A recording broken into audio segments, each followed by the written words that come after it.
दोस्तों, एक और छोटी सी कहानी लेकर फिर हाजिर हूं आपके सामने। मेरा मकसद सिर्फ यही कि हम अपने अंदर के इंसान को जगा सकें, कोशिश करें इंसानियत नाम की जो चीज है उसके आसपास भटक सकें। बड़ी बेचैनी से रात कटी। बमुश्किल सुबह एक रोटी खाकर अपने घर से शोरूम के लिए निकला। आज किसी के पेट पर पहली बार लात मारने जा रहा हूं। ये बात मुझे अंदर ही अंदर खा रही थी, कचोट रही थी। जिंदगी में यही फलसफा रहा मेरा कि अपने आसपास किसी को रोटी के लिए तरसना ना पड़े। पर अब इस विकट काल में अपने पेट पर ही आन पड़ी है। 2 साल पहले ही अपनी सारी जमा पूंजी लगाकर मैंने कपड़े का शोरूम खोला था, मगर दुकान के सामान की बिक्री अब आधी हो गई है। अपने कपड़े के शोरूम में 2 लड़के और 2 लड़कियों को रखा, ग्राहकों को कपड़े दिखाने के लिए।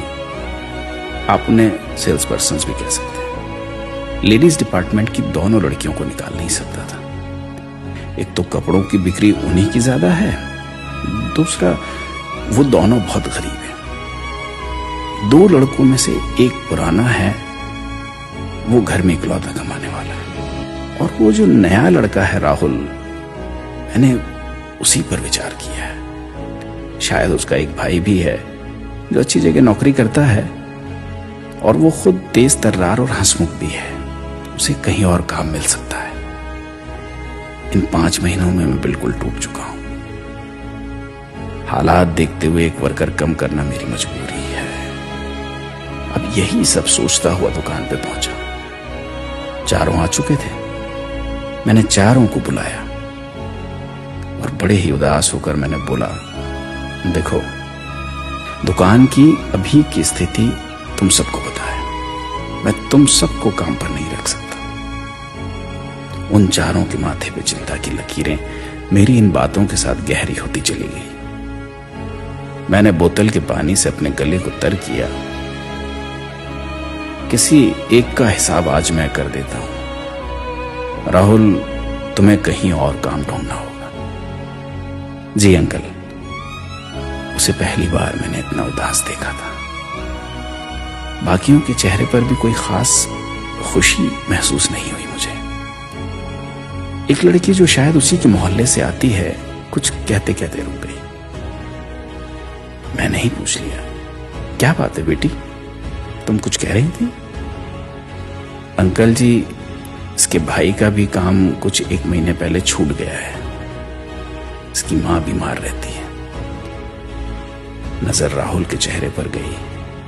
आंखों में जिम्मेदारी के आंसू थे जो वो अपने हंसमुख चेहरे से छुपा रहा था। मैं कुछ बोलता कि तभी एक और दूसरी लड़की बोल पड़ी, अंकल, बुरा ना माने तो एक बात बोलूं। मैंने कहा, हाँ हाँ बोलो। देखिए अंकल, किसी को निकालने से अच्छा है कि हमारे पैसे आप कम कर दें।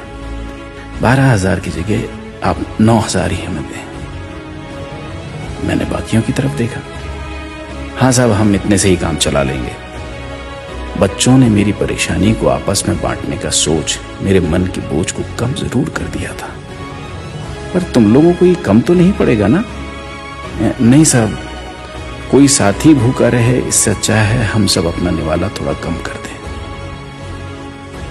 मेरी आंखों में आंसू छोड़ ये बच्चे अपने काम पर लग गए, मेरी नजरों में मुझसे कहीं ज्यादा बड़े बनकर। दोस्तों, मास्क कफन से छोटा है। अपनी जिम्मेदारी समझकर पहन लीजिए।